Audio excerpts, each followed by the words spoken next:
Book of Acts chapter 1. Mahal kong Teopilo, sa aking unang aklat ay isinalaysay ko ang lahat ng ginawa at itinuro ni Jesus buhat sa pasimula hanggang sa araw na siya'y umakyat sa langit. Bago siya umakyat, sa pamamagitan ng kapangyarihan ng Espiritu Santo ay nag-iwan siya ng mga bilin sa kanyang mga apostol na kanyang hinirang. Sa loob ng 40 araw pagkatapos na kanyang pagkamatay, nagpakita siya sa kanila at sa pamamagitan ng maraming katibayan ay pinatunayan niyang siya'y buhay.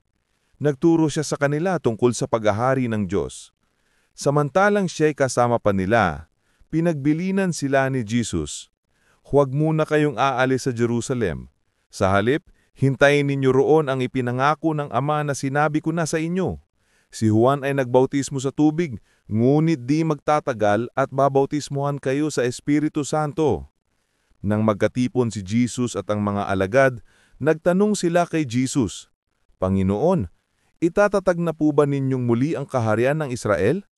Sumagot si Jesus, ang mga panahon at pagkakataon ay itinakda ng Ama sa kanyang sariling kapangyarihan, at hindi na kailangan pang malaman ninyo kung kailan iyon.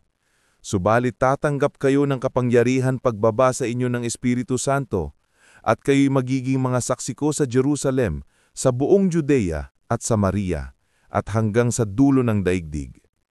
Pagkasabi nito, si Jesus ay iniakyat sa langit habang ang mga alagad ay nakatingin sa kanya at natakpan siya ng ulap. Habang sila'y nakatitig sa langit at siya'y iniaakyat, may 2 lalaking nakaputi na lumitaw sa tabi nila.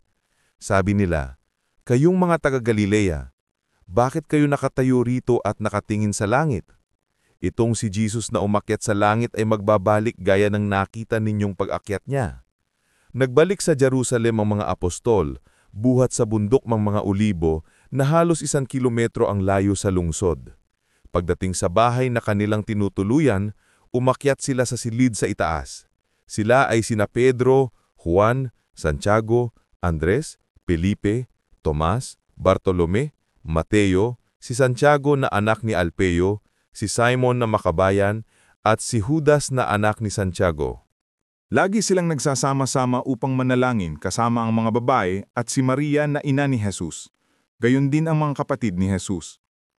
Makalipas ng ilang araw, nang nagkatipon ng may 120 mga kapatid, tumayo sa harap nila si Pedro at nagsalita, Mga kapatid, kailangan ng matupad ang sinasabi sa kasulatan na ipinahayag ng Espiritu Santo sa pamamagitan ni David tungkol kay Judas na nanguna sa mga dumakip kay Jesus.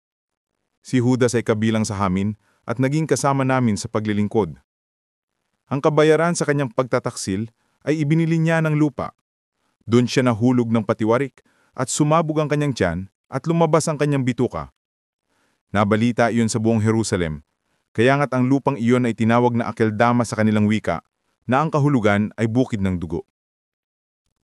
Sinabi pa ni Pedro, nasusulat sa aklat ng mga awit, ang tirahan niya tuluyang layuan, at wag ng tirhan ninuman. Nasusulat din, gampanan ng iba ang kanyang tungkulin. Kaya't dapat pumili ng isang makakasama namin bilang saksi sa muling pagkabuhay ni Jesus. Kailangan siya'y isa sa mga kasama namin sa buong panahong kasama kami ng Panginoong Jesus, mula nang bautismuhan ni Juan si Jesus hanggang sa siya'y iniakyat sa langit. Kaya't iminungkahi nila ang 2 lalaki, si Matias at si Jose, na tinatawag na Barsabas, na kilala rin sa pangalang Justo. Pagkatapos, sila'y nanalangin. Panginoon, alam ninyo kung ano ang nasa puso ng lahat ng tao. Ipakita po ninyo sa amin kung sino sa 2 ito ang inyong pinili upang maglingkod bilang apostol, kapalit ni Judas na tumalikod sa kanyang tungkulin nang siya'y pumunta sa lugar na nararapat sa kanya. Nagpalabunutan sila at si Matias ang napili, kaya't siya'y idinagdag sa 11 apostol.